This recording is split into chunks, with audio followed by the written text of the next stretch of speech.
What's up guys, welcome back to another video. In today's video, we are back on the Hive doing a voice over some Treasure Wars gameplay. For today's video, I want to talk about how you can get the most experience on Treasure Wars so you can level up as fast as possible. Before I get too much into it, I want to say that your level really doesn't matter. It's usually just like a bragging right, and at the end of the day, you just have to play a lot to get it up, or like play for, you know, a long period of time, but it really doesn't matter. It's just bragging rights. But I know a lot of people just want to have a higher level just so that they look better. I'll be honest, I'm not 100% sure if the Hive even has like level based matching to the point where if you're a max level, you get queued up with more max levels. I'm not sure if they have that implemented yet, but if they do, then this would be pretty good for you guys to know. That way you can get queued up with people around your level. Before we talk about what you need to do to level up faster, we need to talk about the leveling up process to begin with. As far as I know, on Treasure Wars, there are only two ways to get experience. You get 5 points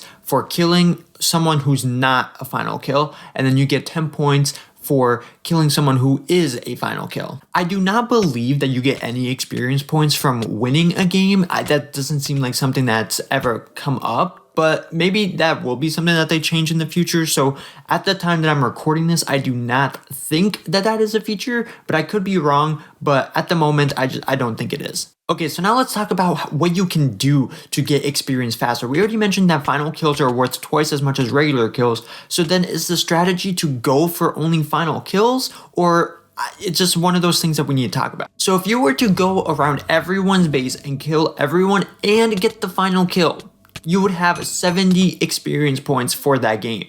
Now that's granted that you kill everyone. You know, so many times people will disconnect. So many times the lobby might not even be full to begin with. So many times other people rush each other, like their neighbors. So most of the time in solos, you won't be able to get to everyone's base fast enough to get more than like 5 final kills, really. But then couldn't you just, if you know that you're better than, like, let's say your neighbor, couldn't you just farm kills on him? Like just continuously kill him, and even if you get 5 every single time, if you do that 5 times, that's 25 experience. Then if you break their treasure and get the final kill on him, you just got 35 experience from that one person. Now that could be a strategy, but then what ends up happening is everyone else around you starts dying and stuff, so then you might waste all your time doing that, whereas everyone else is gone and now you only have 1 or 2 other people to go up against. So at the end of the day, I just don't think that solos is the best way to get experience. For instance, let's talk about duos for a second. If you were to play duos, now there are 14 other people in your game if you get a full lobby. Now that's a lot. That is a lot, and I will tell you this, 99.9% of the time,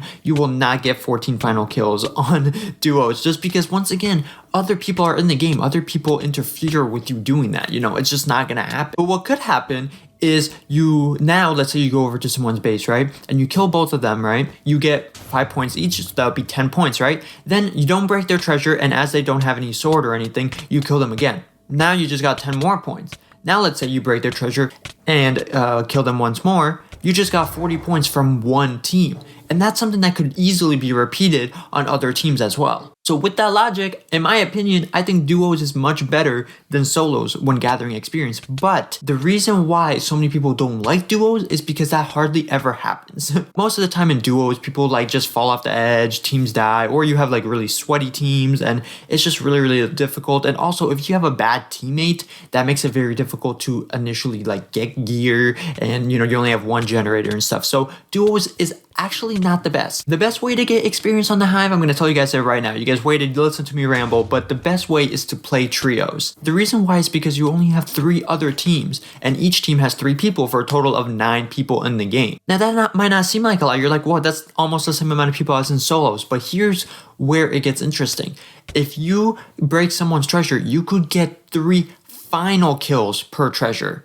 And like we mentioned before, final kills are worth more than regular kills. So if you were to break every person's treasure, or not even break every treasure, but if you were to get every final kill, you would get 9 final kills, which is more than you could do in solos, and not more than you could theoretically do in duos, but probably more than you would be able to in duos. And it's a lot easier too if you get a teammate that's pretty decent at the game. then all you have to do is just kill everyone before they do. And it could be as easy as just hitting them off the edge if they don't have a weapon. You know, a lot of the times, trios is just so much easier just because trios is kind of discombobulating when you don't have a good team, so if you go up against a team that's not very good, then they don't have an equal share of material. Like one might have like iron armor, the other one doesn't have anything, you know what I mean? So it makes it kind of easy to win the game. So what I will say is if you don't want to play trios and you want to just play solos, because I know, like, for instance, I play solos primarily, what I would recommend is go around the base. Don't even go to the middle. Go around the middle and just go to everyone's base and break their treasure and kill them before anyone gets armor, before anyone does anything. Because if you can do that, then you will get so many more final kills.